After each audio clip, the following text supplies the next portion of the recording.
Bismillahirrahmanirrahim. Assalamualaikum warahmatullahi wabarakatuh. Kami dari kelompok 1 kelas 4 PGSD 2019 yang beranggotakan Agnes Septia Putri, Eliana Fiah, Melinda Insania Rahayu, Upi Marliuliana, Sri Andriani, dan juga Muhammad Yani Suryana. Nah, pada pertemuan ke-6 ini kami akan mempresentasikan mengenai materi tentang kurikulum 2013 sebagai standar isi dan proses sekolah dasar atau madrasah ibtidaiyah. Next.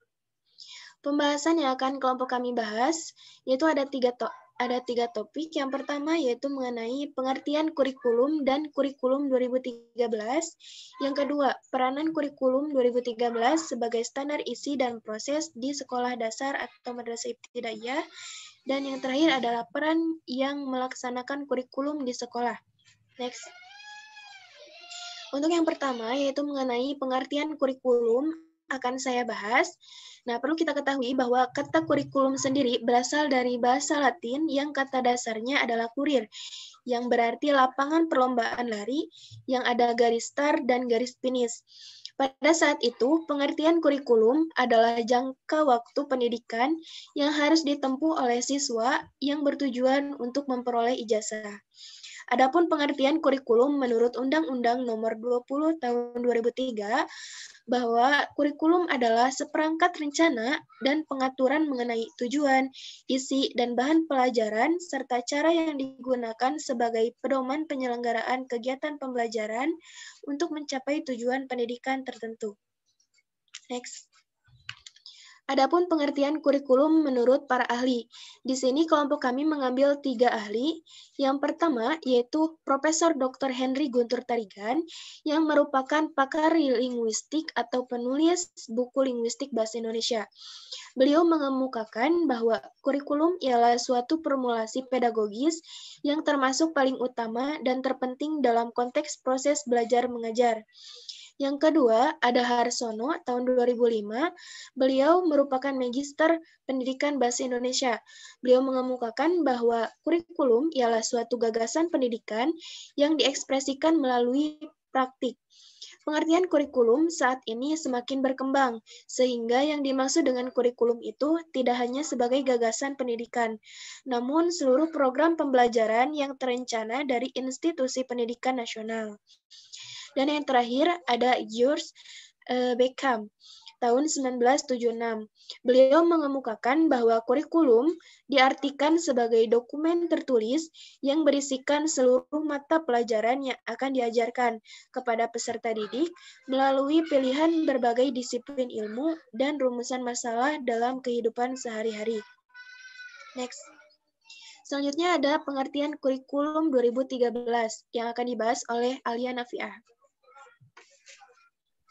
Kurikulum 2013 memiliki pengertian sebagai berikut.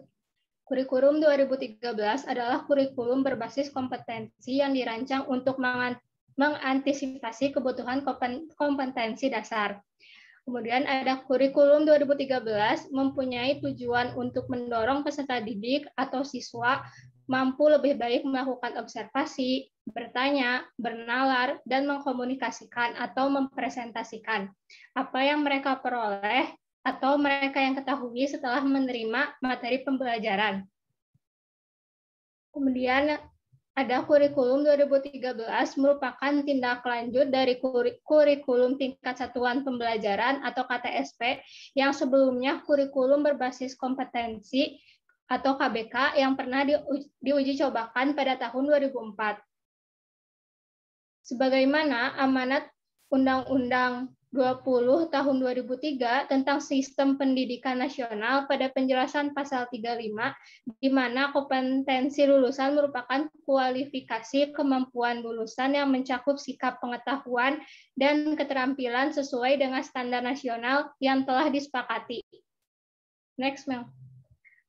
Kurikulum 2013 merupakan salah satu upaya pemerintah untuk mencapai keunggulan masyarakat bangsa dalam penguasaan ilmu dan teknologi seperti yang digariskan dalam haluan negara, serta menghasilkan insan Indonesia yang produktif, kreatif, inovatif, afektif, melalui pengetahuan sikap, keterampilan, dan pengetahuan yang terintegrasi. Selanjutnya, ada peranan kurikulum tahun 2013 sebagai standar isi dan proses di sekolah dasar atau madrasah ibtidaiyah yang akan dibahas oleh Agnes Septia Putri. Peranan kurikulum 2013 sebagai standar isi dan standar proses di sekolah dasar atau madrasah ibtidaiyah. Standar isi menurut Oktaviani dan Wulandari 2019, standar isi pada suatu kurikulum merupakan lingkup materi pada suatu kurikulum yang berlaku secara nasional. Maka dari itu, dapat dikatakan bahwa standar isi adalah suatu ruang lingkup materi yang menyediakan pengalaman belajar bagi siswa agar dapat meningkatkan pengetahuan dan keterampilan sesuai kebutuhan. Standar proses menurut Rahmawati dan Anggraini 2017, standar proses adalah segala sesuatu yang berkaitan dengan proses belajar mengajar pada saat kegiatan pembelajaran berlangsung. Next, Mel. Menurut Permendikbud nomor 37 tahun 2018 menyatakan bahwa tujuan kurikulum mencakup 4 kompetensi, yaitu 1. Kompetensi sikap spiritual meliputi menjalankan ajaran agama yang dipercayainya melalui kegiatan pembiasaan dan keteladanan di sekolah. Yang kedua, yaitu sikap sosial meliputi perilaku atau interaksi yang ditunjukkan kepada teman, orang tua, guru, dan masyarakat di sekitar. Yang ketiga, yaitu pengetahuan. Pengetahuan meliputi konsep faktual yang telah dipelajari. Yang keempat, yaitu keterampilan. Keterampilan meliputi pengetahuan siswa yang telah diajarkan, diterapkan ke dalam kehidupan sehari-hari. Nah, selanjutnya ada standar isi pada kurikulum 2013 akan dibahas oleh Melinda Insania Rahayu. Jadi standar isi pada kurikulum 2013, jadi kesimpulannya dalam standar isi kurikulum 2013 itu diturunkan dari standar kompetensi lulusan melalui kompetensi inti yang bebas mata pelajaran. Jadi kurikulum 2013 ini tuh dirancang dari bagaimana kompetensi lulusan yang kita inginkan, lalu kita terjemahkan atau enggak kita membuat kompetensi intinya itu bagaimana, beda dengan KTSP. Kalau KTSP itu dirancang dari si rumusannya dulu, langsung lulusannya ngikutin si rumusan. Tapi kalau kurikulum 2013 kita menentukan dulu siswanya mau dicetak seperti apa, nah baru si rumusannya mengikuti siswa. Nah, serta pada aspek penilaian dan isi materi kurikulum 2013 sangat memperhatikan aspek kognitif, afektif, dan psikomotor yang mengikuti peraturan Permendikbud tentang tujuan kurikulum. Tadi sudah dibahas di slide sebelumnya, kan kurikulum itu menurut Permendikbud membahas tentang kompetensi sikap spiritual, sikap sosial, pengetahuan, konsep, dan keterampilan. Nah, pada isi kurikulum 2013 ini sangat mementingkan ketiga aspek itu dari mulai kognitif, afektif, dan psikomotor. Beda dengan KTSP yang hanya memperhatikan lebih dominannya pada aspek kognitif saja. Nah, langsung pada standar proses kurikulum 2013 menurut Permendikbud nomor 65 tahun 2003 berbunyi bahwa standar proses adalah kriteria yang memuat pelaksanaan pembelajaran pada satuan pendidikan untuk mencapai standar kompetensi lulusan. Jika pada standar isi itu merupakan standar-standar isi yang telah ditetapkan oleh pemerintah, bagaimana isi dari materi yang cocok disampaikan kepada siswa, tapi standar proses itu bagaimana kita guru menyampaikan materi itu agar tepat dan siswa dapat memahami materi yang diberikan oleh guru. Lalu perubahan di dalam kurikulum 2013 harus memiliki muatan 4 standar nasional, yaitu standar kompetensi lulusan, standar isi, standar proses, dan standar penilaian. Nah, jadi otomatis dalam kurikulum 2013 ini memang dituntut harus memiliki 4 kompetensi itu, dan salah satunya ada standar proses. Nah, jadi sudah mencakup standar proses yang sudah ditetapkan oleh pemerintah di dalam kurikulum 2013 ini.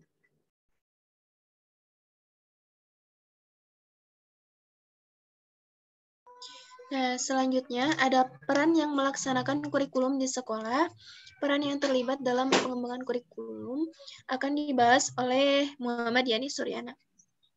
Dalam peranan yang melaksanakan kurikulum di sekolah atau peran yang terlibat dalam pengembangan kurikulum, yaitu satu, peranan para administrator pendidikan. Peranan para administrator di tingkat pusat dalam pengembangan kurikulum adalah menyusun dasar-dasar hukum, menyusun kerangka dasar serta program inti kurikulum menurut Sukma Dinata tahun 2004. Contohnya dalam administrator pendidikan terdiri dari administrator pusat atau direktur atau kepala pusat. Yang kedua, administrator daerah atau kepala kantor wilayah. Yang ketiga, administrasi lokal atau kepala kantor kabupaten. Dan yang keempat, kecamatan dan kepala sekolah. Selanjutnya, peranan para ahli pengembangan kurikulum membutuhkan bantuan pemikiran para ahli, baik pendidikan, ahli kurikulum maupun ahli bidang studi atau disiplin ilmu. Dan yang ketiga, peranan guru. Adapun peran guru dalam mengembangkan kurikulum, yaitu satu, sebagai perencana pembelajaran. Artinya, guru harus membuat perencanaan, pengajaran, dan persiapan sebelum melakukan kegiatan dalam belajar mengajar. Contohnya seperti membuat RPP. Yang kedua, guru sebagai pengelola pengajaran harus dapat menciptakan situasi belajar yang memungkinkan tujuan belajar yang telah ditentukan. Jadi dalam proses belajar mengajar, guru harus menciptakan suasana yang tidak membosankan agar si murid-murid bisa mencerna dan menerima pembelajaran. Untuk selanjutnya, yang ketiga, guru sebagai evaluator. Artinya guru melakukan pengukuran untuk mengetahui apakah anak didik telah mencapai hasil belajar seperti yang diharapkan. Selanjutnya itu pengembangan kurikulum dari segi pengelolaannya dibedakan menjadi dua, yaitu peranan guru dalam pengembangan kurikulum yang bersifat sentralisasi, atau di sini guru tidak mempunyai peranan dalam perancangan dan evaluasi yang bersifat makro. Mereka berperan dalam kurikulum mikro.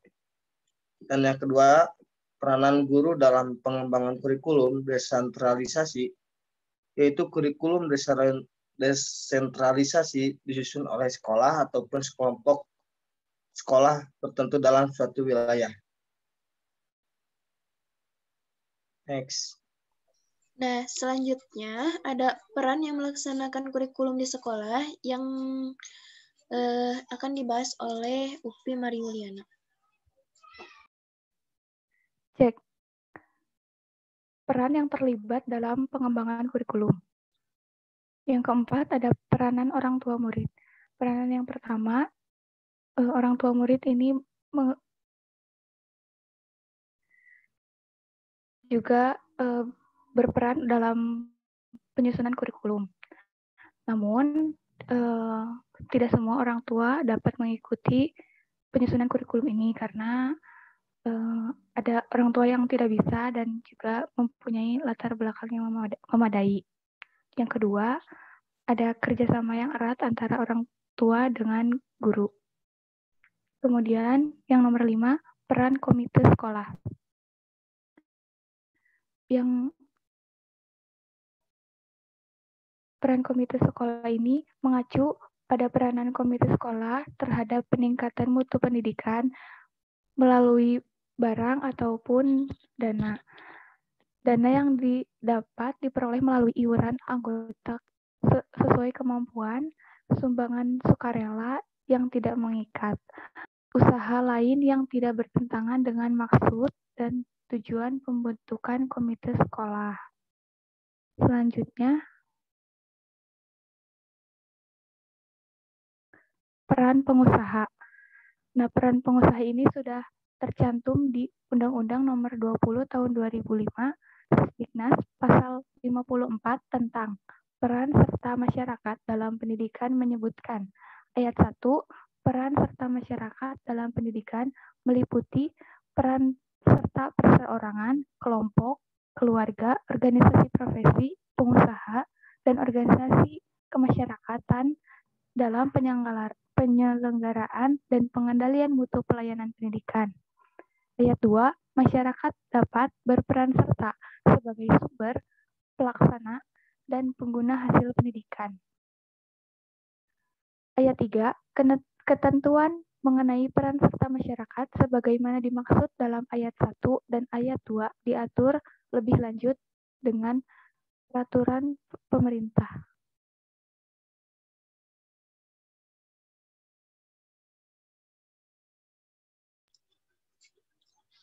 Nah, mungkin cukup sekian materi yang dapat kelompok kami sampaikan.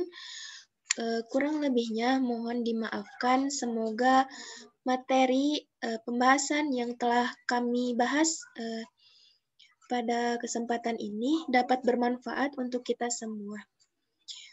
Untuk sesi tanya jawab mungkin nanti akan dilaksanakan ketika perkuliahan melalui Zoom bersama Pak Rizal. Ya.